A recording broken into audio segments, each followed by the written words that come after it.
Yo, what's going on, man? Today is December the 9th, 2023. It's your boy Chris, and this is a live early version, early morning version. It's 7:30 on the East Coast. But I got a busy day. Wanted to talk to you guys about the in-season tournament championship game that will be played tonight in Las Vegas.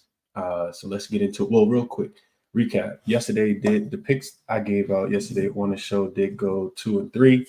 If you watched the OKC game, man, we lost a bad one on that. It was a Podashevsky or whatever his name was. Got a tip in, with literally no time left. They even had to go review it, and we ended up losing 1-3 last night because of the tip in with no time left. That was a super bad beat. They ended up winning the game. OKC ended up winning the game in overtime by 2 points instead of three, which is what we needed. Mark Williams, absolute no-show in the Charlotte game, even though he had the greatest matchup on the board, him and Nicholas Claxton. And Nurkic, 3 assists in the first quarter, no assists the rest of the game. So those were the three losers. We did hit on Spurs first half. We did hit on Boston first half. Spurs +1 first half, and Boston first half -4. Both of those did cash as well. So a couple of the other looks that I was thinking about playing didn't get to the window with cash. A couple of them didn't. But it was a big day yesterday, so you can expect some variance. Those were the 5 plays that I did go official with yesterday, though. So in-season tournament game today, man. We got the Pacers, we got the Lakers. Lakers are laying 4 points in this spot. Total 240.5 on most books. But there is a 241 out there, and I'm gonna get to the total in a second. So, I mean, this is it, right? We all heard the rumblings of the NBA wants LeBron James to win the first season in-season tournament for marketing purposes. But you also got the Cinderella story on the other side, which is Tyrese Halliburton and these Indiana Pacers that have been slaying the Giants. This team is not only beating the Boston Celtics and the Milwaukee Bucks to get to this point, but they also had a big win against the Philadelphia 76ers. They also had a big win against the Cleveland Cavaliers, and all of those were in-season tournament games as well. So this team has really been, kind of mowing down some of these elite teams in the Eastern Conference to put themselves in a position to even get this far. Real quick, I did look at it, and I got my analysis is done. And the reason why I'm doing the show early is just because I know that I'm not going to be able to do it later. I got a really, really busy day. So the show will be pretty short. I just wanted to kind of come on here, give you guys some insight real quick. Let's see. So Pacers in season and tournament play, they beat the Cavaliers. They were home dogs in that spot. They beat the Sixers. They beat the Hawks. Everybody's beating the Pistons, but they beat the Celtics and the Bucks. So one can argue they beat the best teams already in the entirety of this in-season tournament. They're winning by an average of 11 points per game, 6-0 straight up and against the spread. How can the Pacers win this game? They can kill the Lakers in transition. The Lakers rank 25th in opponent fast break points per game. They're giving up 15 per game. You look at the Pacers, they have the second best scoring in fast break points. They're averaging north of 17 points per game in this spot. Halliburton could go crazy. That's another way they could win. Tyrese Halliburton's absolutely been killing it. 27 points per game, 52.5% shooting, 44% from the three-point line. This dude is absolutely killing it. Kind of doing whatever he want to do out there. So it's going to be interesting to see if the Lakers can slow him down. The Pacers, like I said, 6-0 straight up and against the spread in-season tournament play. They're 4-2 to the over. Impressively, though, for the Pacers, they are they've held their last 3 opponents under their team total. Now, one of them was the Detroit Pistons, so everybody's doing that. But they just held the Boston Celtics in Indiana under their team total. The Bucks in Vegas on Thursday night under their team total as well. Like I said, they're winning those games by an average of 11 points. On the opposite side, how can the Lakers win the game? It's got to be with their defense. The Lakers are, the best in-season tournament defensive team, and those are the games that they've taken, the more serious. The Lakers are 6-0 straight up in those games. They're 6-0 against the spread in those games. Versus being 8-9 outside of in-season tournament play. We know that these games mean a lot to LeBron. If anybody got a chance to watch the interview, I forgot what the lady name was that did the interview with LeBron, but she talked about how, LeBron talked about how Adam Silver was a genius for, creating competitive basketball this early in the season. And, that brings out the dog in a lot of these players because to get to the NBA, to be one of those 400 players, 400 or so players that play, professionally at the highest level in the universe, in the world, you have to be a dog. You have to believe in yourself. You have to be a competitor at every single thing that you do when you step foot on the basketball court. Some players can get a little complacent, maybe some of those Pelican players, but you got to be an absolute dog, and you got to be a competitor. And LeBron is that, right? LeBron wants his legacy to be great. So, that's why I think the Lakers have played, up the competition. I'm not buying into, the NBA wanted them to be there. The NBA probably didn't want to see the Lakers smash the Pelicans the way that they did, but a referee couldn't change that. The Pelicans couldn't change that. So I'm not buying into the narrative that the Lakers are supposed to be there. The Lakers have played the brand of basketball that would win the in-season tournament, in my estimation. So you see them laying 4 in this spot, total, like I said, 240 and a half. But getting back into, how the Lakers can actually win this game, it's got to be with their defense, man. They're the Lakers 6-0 straight up and against the spread in this spot. They're allowing just 102 points per game in in-season tournament play, with every one of their opponents going under their team total outside of the Phoenix Suns, which was game 1, not the second game that they just played on Tuesday, but the first game that they played against the Phoenix Suns, because they played the Phoenix Suns twice. They've held their last 4 opponents under their team total by 13 points or more as well. 4-2 to the under in this spot. And those games are combining for an average of just 224 points per game in this spot for in-season tournament play. So the Lakers going to have to do it with their defense. The Pacers going to have to do it with their offense. 132 points per game they're averaging. Lakers only giving up 102. So I took a look at these team totals and I'm like, I could definitely see that both of these teams have been playing that pace. I think that the Lakers may want to slow this one down just a tad bit. You look into like not just the X's and O's, but you start thinking about like matchups, and I think the Lakers have the best defense that the Pacers have seen throughout this tournament. We know that the Bucks are, they got a lot of liabilities out there at the guard position, and even Brook Lopez was getting embarrassed because Brook Lopez is a good shot protector, but he can't. When he got into those pick and rolls, we see Halliburton hit the step back 3-pointer in his face to ice the game. And he couldn't guard Miles Turner, so laterally, Brook Lopez, can't move as well, but the Lakers got much better defenders, that they did just get Rui Hachimura back.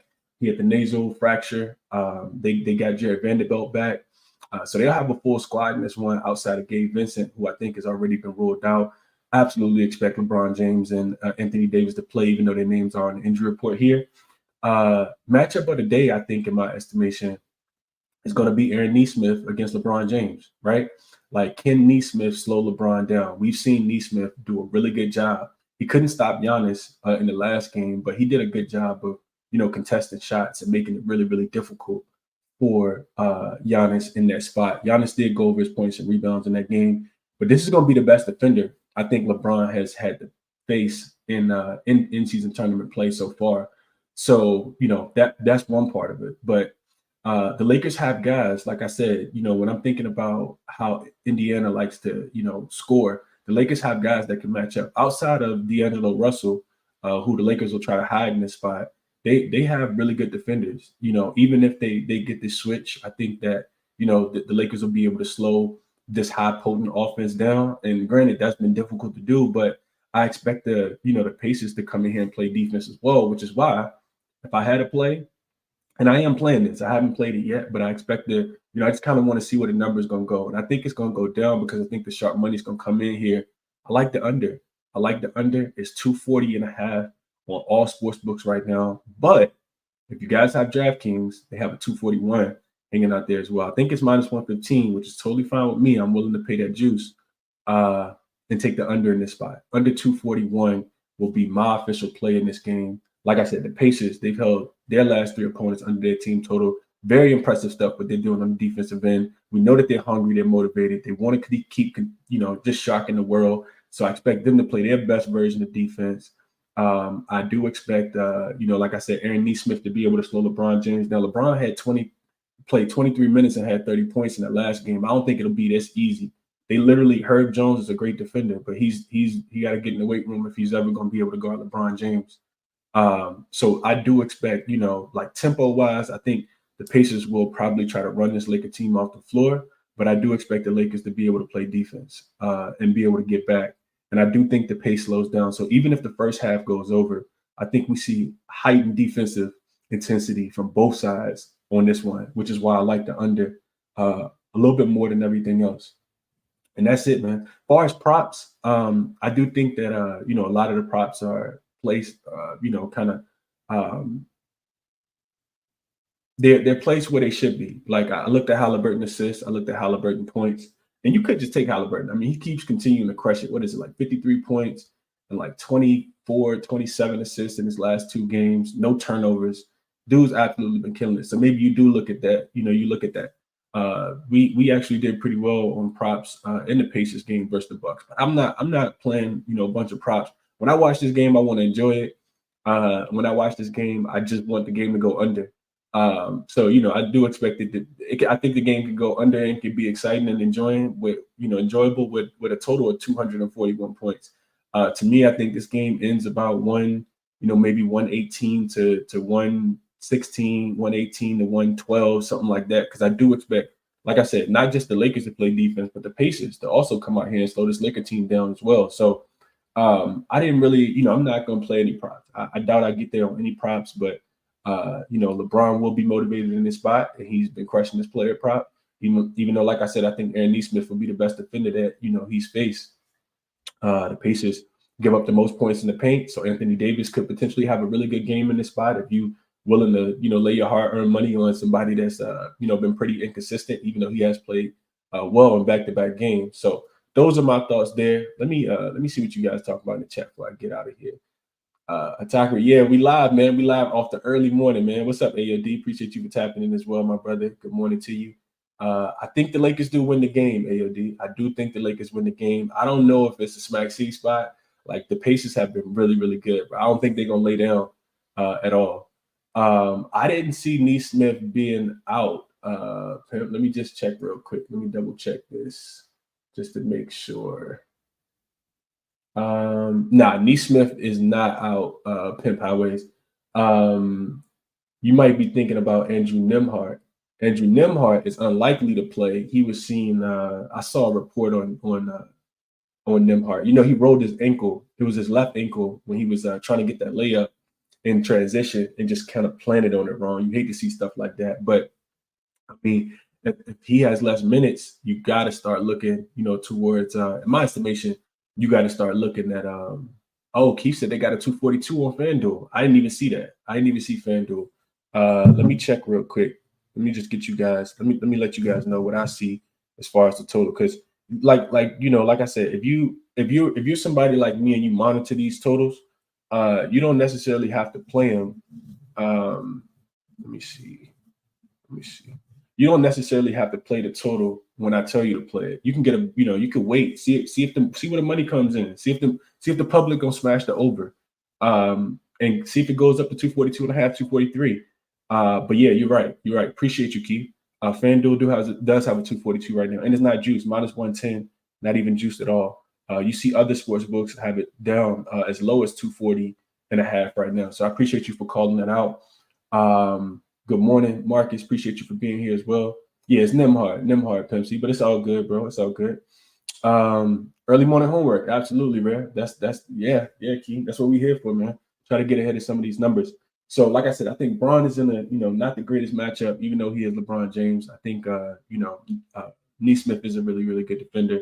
Anthony Davis should be able to get whatever it is that he wants if he's going to be aggressive and assertive in this spot, man. I know LeBron James had the mismatch last game, but I do think that it should be a big Anthony Davis game. So those are my thoughts on the game, man. I will tell you guys. So matter of fact, I don't want anybody to come in here and think they got to play this 241. I will be taking that 242. Like I said, I watch and see the movement throughout the day. Haven't put it in yet, but if I see FanDuel drop to 241 and a half, I'll be playing it there. That'll be the best number that you guys will be able to get access to as well. FanDuel super public book. So maybe the public comes in and keeps betting on the over in this game. But I do think it's going to be a defensive game. I do think the intensity is going to slow down in the second half specifically. So even if the first half goes over, I think we see, really, really good defense in the second half of this game. Pace of play, like I said, does kind of concern me just a tad bit because both of these teams like to get up and down the floor. But I do think the game will slow down. I think it'll slow down for sure. If I had to play it, I would be taking the Lakers in the spot. But, my plays are kind of correlated. I haven't bet against the Pacers. Well, I did bet against the Pacers last game because I was on the Bucks -4.5, just thinking that they wouldn't be able to slow that high-powered Bucks offense down, and I was wrong. But and then the game before, I was on the Boston Celtics team total to go over. And, of course, you see the Pacers come out there and play, their best defensive game of the season up to date at that point. So those are my thoughts on the game, man. I do, like I said, my favorite play is the under. I do like the under in the spot a lot. Let's see. Pimp says AD should do whatever he wants, like Giannis did. Don't know what AD we're getting. Yeah, no, that's a fact. If I knew AD was going to be aggressive and assertive, I would absolutely be smashing him in this spot. Absolutely be smashing him in this spot. Pimp. That's the way it goes, man. The Pacers, like I said, giving up the most points, in the paint. And Anthony Davis should absolutely be able to feast. But we know that the way that the Pacers play, they don't care about you scoring. It's all about if you can stop them. And I think the Lakers defense comes to play today. I think, Cam Reddish being out there, like I think, I just think that the Lakers really want to take this game serious. Rob says, just took the under 242. I like it, Chris. Yeah, with me, Rob. I'm gonna get there. I'm getting there with you as well. Shadow, appreciate you for tapping in. He says, "What's up, Chris? Do we get Halliburton tonight? I know he's been on a roll, but his numbers are heavily inflated. Playing versus bad defenses. Yeah." So I talked about this real quick. This is the last thing I'll mention before I get out of here. And I appreciate all the comments, the whole ChrisBeCappinn community, man. You guys are amazing.